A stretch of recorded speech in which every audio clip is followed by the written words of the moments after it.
Stuka Joe here, and before we continue in the previous episode, in the 14-minute and 20-minute marks, I conducted patrol craft response checks on the submerged SLC-2. And in both instances, I stated that on an alert card draw of 10 or more, the patrol craft would successfully respond. Now, that was a mistake. I should have stated that because the SLC was submerged inside the harbor, the patrol craft would successfully respond on a 9 or more. In the 14-minute mark, the card drawn was a 10. And in the 20-minute mark, it was a 12. So in any event, it would have produced the same result. But I just wanted to point out that the correct card alert range would have been 9 or more for the patrol craft to successfully respond. And with that correction made, now we continue with the playthrough of By Stealth and Sea. On to the intro.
The time is 3:30 a.m.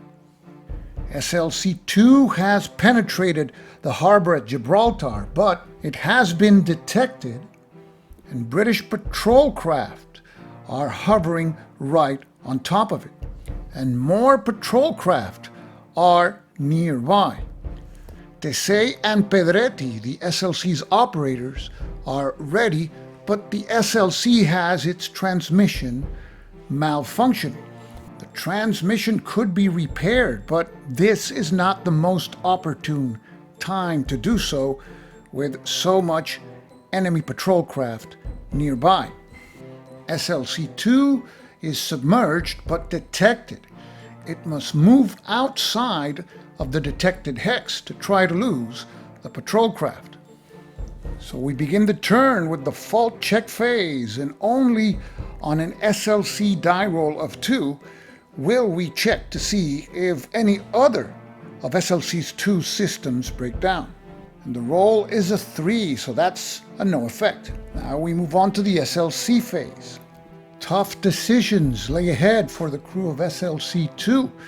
They definitely cannot stay in the hex they are in because it is a detected hex with the presence of a patrol craft, meaning that patrol craft would attack the SLC in the ensuing patrol craft attack phase. So the SLC has 2 actions, and it is pointing towards the hex where the Wishheart is moored. So if it moves, it has to move into this hex, and then it cannot move in the same direction.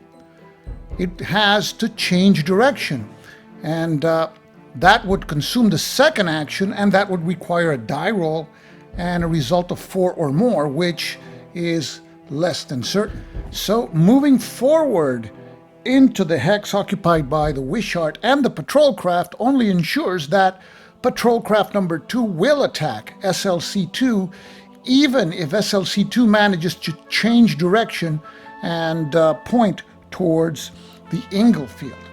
So what other option does SLC2 have?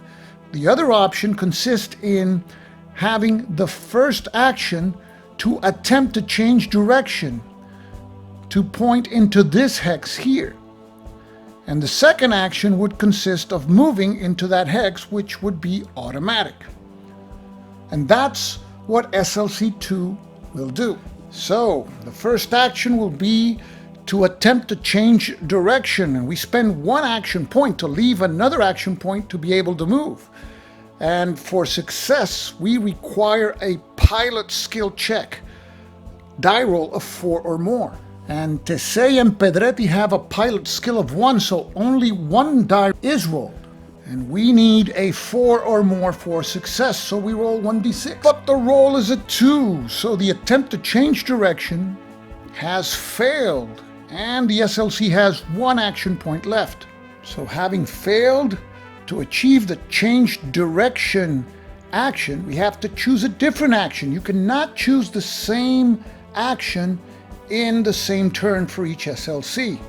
So we will choose the only other action that we can conduct that will allow us to leave the current hex and eliminate that detected token. And that's the standard move action, and with one action point either surfaced or submerged, it is successful. And now our SLC moves into the hex occupied by the Wishart and also Patrol Craft number 2. And we leave Patrol Craft 3 behind and eliminate the detection token also. On to the harbor defense phase. On to searchlights, and our SLC is submerged. So we draw an alert card, and on a result of 11 or more, we place a detected token on the SLC's hex. We reveal the next alert card, and it's a 7, no effect. And we're lucky that the searchlights did not detect our SLC, because that makes easier for the patrol craft to cram upon the SLC's hex, and that would be patrol craft number 3. On to patrol craft response. Our SLC is submerged inside the harbor, so only on a 9 or more will the patrol craft respond. We flip the next alert card, and unfortunately it is a 9. We place a detected token on the SLC. And now normally we take the patrol craft with the lowest number, which is outside of the map, and place it in the hex to which the SLC is pointing. But that hex here is dark blue land, which is not playable. Therefore, the patrol craft is placed in the same hex as our SLC. So we take patrol craft to number 1 and place it in the same hex with our SLC. However, patrol craft number 1 is placed on its exhausted side. And of course, patrol craft number 2 is already there, ready. Now on to patrol craft movement. Now we move the patrol craft in their number order up to 2 hexes towards the closest detected token. We have already patrol craft number 1 and 2, which are in the same hex as our SLC, so patrol craft number 3 now joins the party. And now we move on to patrol craft attack. And 2 of the 3 patrol crafts, the ones that are readied, that is 2 and 3, will attack at this time. They will hit our SLC on a result of 10 or more. So we place patrol craft number 3 to the side, and we start with the attack of patrol craft number 2, and we flip the next alert card. And it's an 8, no effect.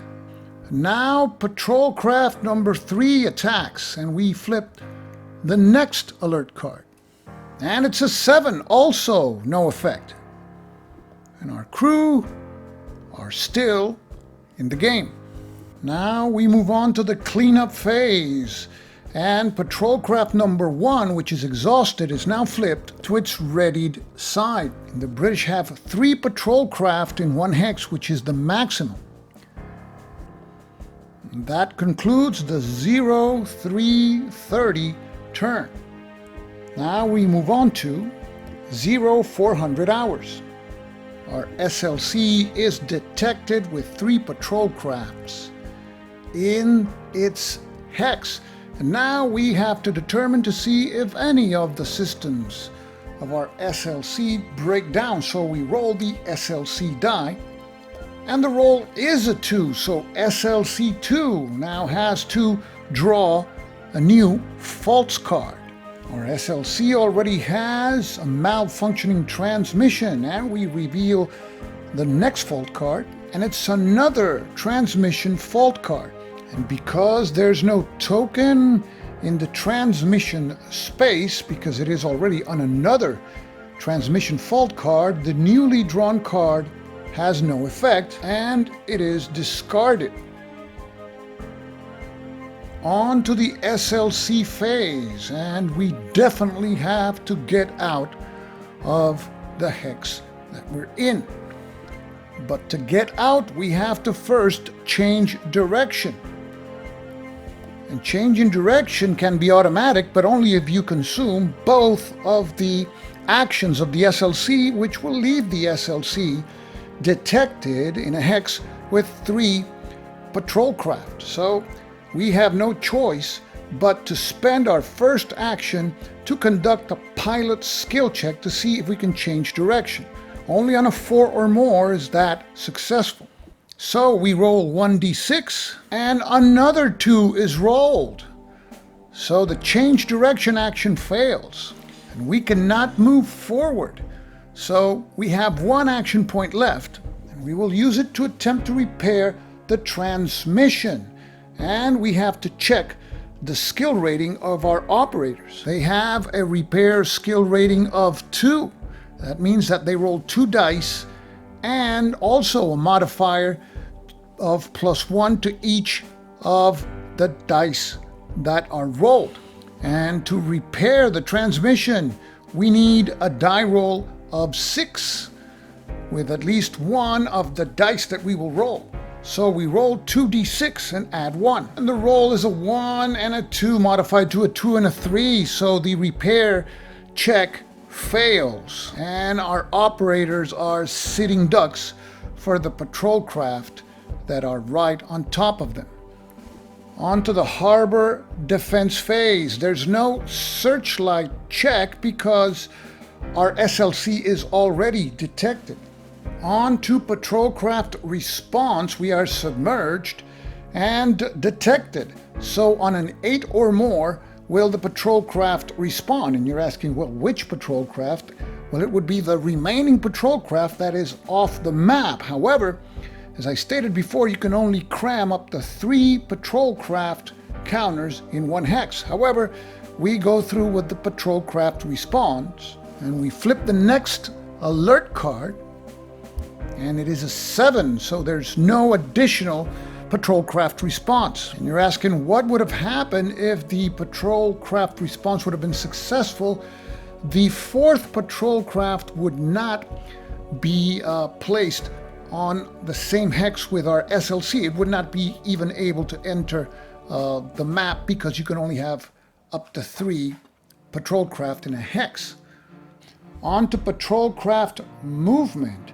And because there's a detected token within 3 hexes of 3 ready patrol craft, we would move any other patrol craft that are not in the same hex as our SLC, but all 3 patrol craft are already in the same hex as our SLC. So we move on now to the patrol craft attack step. And because there's 3 patrol craft units or counters, we will flip 3 alert cards, and each result of 10 or more is a hit. 2 hits are needed to kill our operators. So we conduct 3 patrol craft attacks. We start with patrol craft number 1. We flip the next alert card, And it's a 5, so that's no effect. On now with Patrol Craft number 2.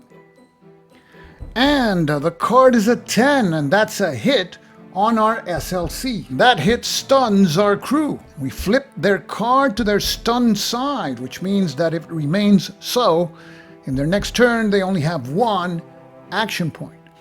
With our crew stunned, Patrol Craft number 3 attacks now, and if it hits our SLC, our operators will be KIA. So we flip the next alert card, and it's another 10.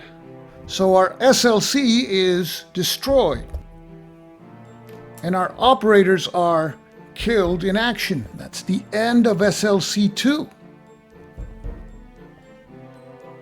And that's where the game ends right now. Now we assess victory points. And no cargo ship, which are those in green, or warships were sunk by our crews. So there's no victory points on account of ships sunk. We receive a victory point because SLC-1 was scuttled, and we receive also a victory point because the crew of SLC-1 escaped. So that's a total of 2 victory points. So our final score is just 2 victory points, which is the lowest row on the victory point score table. So it doesn't take a genius to figure out what the result is going to be. No awards, and the result is a loss.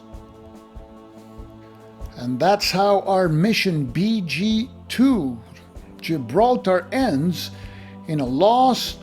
We lost the crews of 2 of our SLCs. Those were Tesei and Pedretti and Duran de la Penne and Bianchi. They were killed in action, and Birindelli and Pacagnini escaped after their SLC's battery just went dead and was not able to be repaired, leaving them as sitting ducks.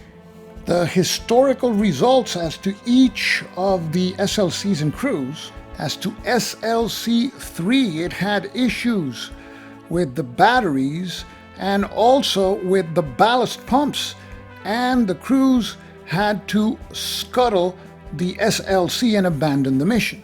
Tesei and Pedretti were also plagued by troubles with breathing gear, and also the spare gear was faulty, coupled with also the difficulty of keeping the craft surfaced.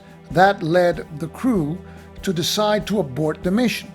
And SLC-1 was the one that got closest to achieving anything. They pressed on, even though they were having difficulties with the buoyancy of the craft. Eventually, Pacagnini's breathing gear was also found faulty, and he had to use the spare one. They used a line of ships in the roadstead to cover their approach to the inner harbor. And 3 hours and 40 minutes after leaving the submarine, they passed the inner harbor obstructions on the surface undetected. And their target, the Barham, was a mere 250 meters dead ahead when suddenly Pacagnini's oxygen ran empty and he had to leave Birindelli alone. And Birindelli approached the target submerged, and at about 70 meters short of the Barham, the SLC stopped dead in the water, and Birindelli tried to drag the craft to the target and also tried with the warhead alone, but was eventually overcome with fatigue and exhaustion. He decided, however, to activate the warhead and try to flee the harbor, but he was turned in by the crew of a ship where he had tried to hide. So Pacagnini was fished out of the water in the morning, and Birindelli was captured, so both were taken prisoner. So that's the end of this playthrough of By Stealth and Sea. The game includes 9 scenarios, and it includes 3 map boards. One, which is the one you saw for Gibraltar, there's another one for Alexandria, and another map board for Algiers. The only historical raid that is not represented in the game is one that was conducted against Valletta Harbor in Malta, which was a complete disaster, with 4 of the 6 crewmen being killed in action, which is something that happened here in this game, and of course, we lost badly. But I really had a good time with the game. It has a great narrative. It is a kind of push your luck game where you have to choose between sometimes a course of action that is not promising when compared to other courses of action.